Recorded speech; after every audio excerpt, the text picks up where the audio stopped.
Hello friends. आज इस video के अंदर हम डिस्कस करेंगे वर्ल्ड इकोनॉमिक फोरम के बारे में, जो कि बहुत इंपॉर्टेंट टॉपिक है यूपीएससी, आईएएस और उसके साथ जितने भी कॉम्पिटिटिव एग्जाम है सबके लिए। First of all let's discuss about the main key aspects of the video. First will focus on World economic Forum background, कब बना, कौन इसके फाउंडर थे और क्या इसका ऑब्जेक्टिव है, मेनली किस एरिया पे ये फोकस करता है। उसके बाद हम आएंगे मेन एरिया जो कि कॉम्पिटिटिव एग्जाम के लिए इंपॉर्टेंट है, जहां से क्वेश्चन बनने का चांस रहेगा। 2023 के अंदर 2023 के अंदर 53rd मीटिंग हुई थी WEF की, और उसका थीम क्या था जो कि बहुत इंपॉर्टेंट है सारे एग्जाम के लिए।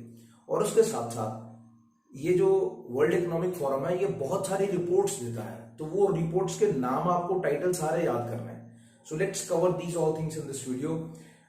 First of all, main aspect about World Economic Forum is it is a global conference which provide outlook and direction to the life across the world.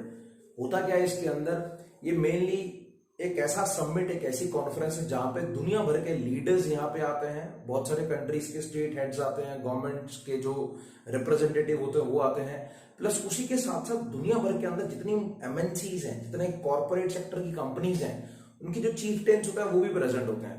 So indirectly it is a place where political leaders of different countries, those are the state heads, they have a interaction with the corporate leaders, ताकि वो दुनिया में direction देगा economy को. एक ये बहुत important aspect है. जब हम बात करते हैं, जब ये बनाया गया था इसके 3 फोकस एरियाज थे और जो आज भी हैं और आगे भी रहेंगे, उनमें सबसे पहला आता है फोर्थ इंडस्ट्रियल रेवोल्यूशन.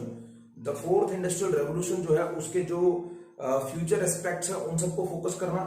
उसके साथ solving the people's problems at the global scale, दुनिया भर के अंदर जो लोगों की प्रॉब्लम्स है उनको रिजॉल्व करना. और तीसरा सबसे प्रोमिनेंट आता है address the global security issues. दुनिया भर के अंदर ग्लोबल सिक्योरिटी के इश्यूज जो हैं वो बहुत सारे पनपते रहते हैं, उनको टाइमली बेसिस पे जो है रिजॉल्व करना.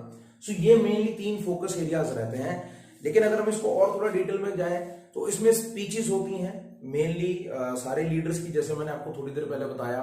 स्पीचेस होती हैं, इंटरेक्शंस होती हैं, कॉन्फ्रेंसेस होती हैं, ये सारा एक पार्ट एंड पार्सल है जो कि इसका बैकग्राउंड का पार्ट है. Now let's focus on to the historical aspect, कैसे ये बना था. 1971 के अंदर ये जो वर्ल्ड इकोनॉमिक फोरम है इसको जो है फाउंडेशन इसकी लेकी गई थी बाय क्लॉस श्वाब, जो कि जर्मन प्रोफेसर और इकोनॉमिस्ट थे. और इसका हेडक्वार्टर जेनेवा स्विट्जरलैंड के अंदर ही है. स्विट्जरलैंड जो है यूरोपियन कंट्री, सो इसी कंट्री के अंदर इसका जो है हेडक्वार्टर है जेनेवा के अंदर. So you must remember first of all the headquarter place. Next it is followed by the name changing aspect. Let me tell you about the history also little bit. पहले इसका नाम कुछ और होता था जो था यूरोपियन मैनेजमेंट फोरम, और इसके अंदर जितने भी यूरोपियन कंट्रीज है मेनली वो स्टेक होल्डर के तौर पे काम कर रही थी. लेकिन 1987 के अंदर इसका नाम चेंज कर दिया गया to make it a global organisation, और ये नॉट फॉर प्रॉफिट फाउंडेशन वाली ऑर्गेनाइजेशन है. सो मतलब इसमें कोई पर्सनल इंडिविजुअल प्रॉफिट का कंसेप्ट नहीं आता. सो 1987 में इसका नाम चेंज किया गया. So its name was change to global, that is world economic forum, और ये नॉट फॉर प्रॉफिट जो है फाउंडेशन के तौर पे काम करता है. Now next important aspect is the theme of 2023 meeting, जो कि डावोस के अंदर हुई थी. So theme of 53rd meeting is operation in a fragmented world, and this is important aspect जहां से प्रीलिम्स के अंदर, यूपीएससी आईएएस के अंदर इस बार का जो पेपर होगा, प्लस इसके साथ जितने भी कॉम्पिटिटिव एग्जाम है जहां पे यहां से क्वेश्चन बनने का चांस रहेगा. So please do remember this very particular theme of 2023 summit. Next important aspect is different reports which are released by world economic forum.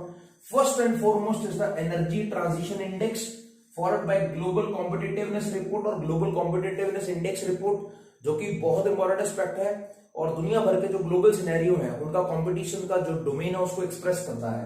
It is followed bye very important report, that is global IT report.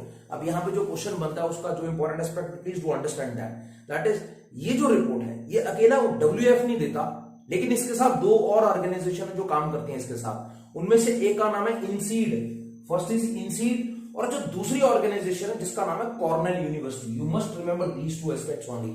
So world economic forum, INSEAD और Cornell university, ये तीनों मिलकर जो है global IT report को publish करते हैं. Next is the global gender gap report. This is also individually released by world economic forum. Next is global risk report, जो कि एक बहुत इंपॉर्टेंट रिपोर्ट है. And finally Global Travel and Tourism Report. So these all are the important reports which are released by World Economic Forum. So overall, this is a conference which mainly focus on to the global political, social and economic issues, which helps out to give a direction to the different countries of the world, including developing, developed and little bit about the underdeveloped countries also. So I hope this video will help you out. Thank you for watching.